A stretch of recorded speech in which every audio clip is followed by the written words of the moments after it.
Bitcoin est une monnaie numérique qui existe depuis déjà quelques années, qui a été popularisée il y a pas si longtemps, mais qui existe depuis très longtemps, et qui, depuis on va dire 2009, et qui permet déjà d'acheter beaucoup de choses. Une monnaie numérique, c'est quoi? Une petite clé de quelques dizaines de caractères, et en fait ces clés, qui sont une suite de caractères, forment en fait des pièces. C'est ça Bitcoin tout simplement. En fait, une pièce Bitcoin, c'est juste un petit bout de texte, mais qui peut valoir une fortune. Le LG G Flex n'est pas flexible, il a un boîtier qui est quand même bien rigide. On a essayé nous-mêmes de l'aplatir comme sur les vidéos sur internet, mais on n'a pas réussi. On a vite pensé qu'on casserait le téléphone si on voulait vraiment l'aplatir totalement. Donc n'essayez pas ça, c'est inutile. Meizu, le MX3 qui arrive en France très bientôt. Le Meizu, donc, qui, je le disais tout à l'heure, est issu d'une marque chinoise. Alors, ce qui est intéressant, c'est que ce téléphone se positionne sur le haut de gamme. Il faut savoir que Meizu, en Chine, c'est 20 millions de smartphones vendus chaque année. Ça fait 10 ans qu'ils sont sur ce marché. C'est vraiment une marque très connue. C'est un peu le Apple chinois, on va dire, Meizu.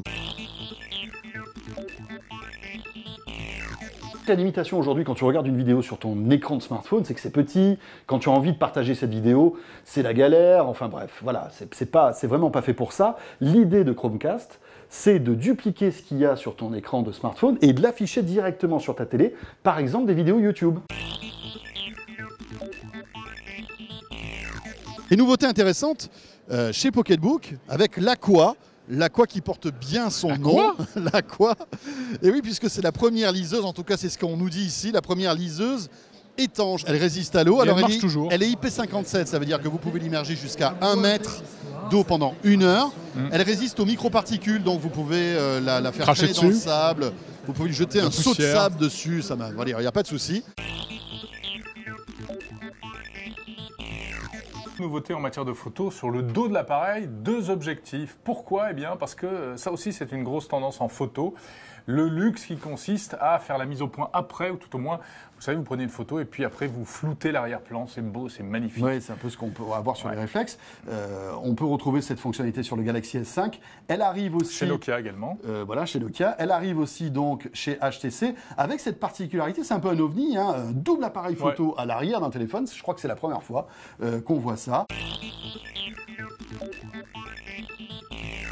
C'est un podomètre, avant tout. Et donc il compte les pas que vous faites chaque jour, vous savez, 10 000 pas par jour pour être en bonne santé, tout ça, machin. Manger, bouger. Ouais. Il analyse votre sommeil. Ouais, et ça, bien. Tous les bracelets ne le font pas. Attention, seuls les derniers modèles le font. Comment ça se passe? Le soir, au moment où vous vous endormez, vous appuyez sur le petit bouton, vous lui dites « je passe en mode sommeil, Guy ». Et puis le lendemain, quand vous vous réveillez, vous appuyez pour lui dire que vous êtes réveillé. Et là, au magie, il vous dit combien de temps vous avez dormi. À quoi ça sert toute cette histoire? À la fois la cigarette électronique, plus l'appli connectée à la cigarette. Alors tout d'abord, l'appli va vous permettre en quelque sorte de télécommander votre cigarette électronique. Vous allez pouvoir notamment régler la puissance, c'est-à-dire la puissance de sa cigarette électronique, de la clope, la quantité de produits que vous allez inhaler. Il y a 3 niveaux possibles. Ah oui, d'accord. Donc à chaque fois que tu vas inhaler, tu vas pouvoir régler l'intensité. Voilà, et le taux de nicotine que tu vas absorber aussi. Exactement. Voilà, c'est ça On peut également, via l'appli, connaître en permanence le niveau de charge de la batterie. Et c'est important parce que toutes les personnes accros à ce joujou n'ont qu'une peur, c'est de tomber en panne de batterie. C'est quand même génial les années 2000. Tu recharges ta cigarette, c'est fort. Formidable. C'est super. Le secteur est en perpétuelle évolution et heureusement. il sera détrôné prochainement. Mais c'est vrai qu'il n'y a plus de vraie rupture, de toute façon, maintenant. De toute façon, on ne peut pas faire de rupture en sortant un téléphone par an. C'est pas possible. Enfin, un téléphone, Samsung ne sort pas un téléphone par an. Ils sortent 100 téléphones par an. Bien sûr. Là, ils sortent un flagship chaque année. C'est quand même difficile entre 2 téléphones très haut de gamme de faire une rupture en 1 an. C'est pas possible.